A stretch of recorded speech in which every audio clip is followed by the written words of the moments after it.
if talking about the game, there was a situation that Edgaras Ulanovas was playing 1-on-1 on defense on Ąžuolas Tubelis. Yes. Was there supposed to be help from other players, or it was your decision to left? My decision. Okay, that's my question. That's a good one. Thank you. It didn't work. My decision. Anything else?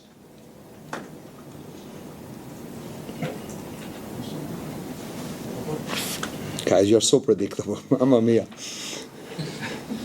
Mamma mia.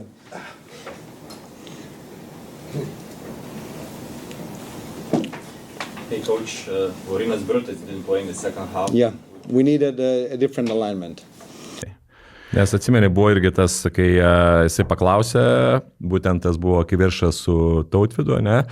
Ir paskui tas momentas, kai jisai tylėjo, atsimeni, ir paskui gal kokia ten 50 sekundžių buvo, pauzė tokia ir jis toksai, wow! Turim, kad kodėl jūs neklausėt, kas čia vyksta ir taip toliau, taip toliau. Taip. Ir tas momentas, kur, žinai, kur, tai neklausė, jeigu neklausė, čia yra jų reikalas, žinai, žurnalisto, o ne, tu dabar jau bandai pats save kažkiek tai jau įeiti į padėtį, kad tavęs jau čia specialiai nenori klausinėti ir įeini vos ne į aukos vaidmenį, žinai. Tai Tai turbūt tiek šito klausimu. Taip.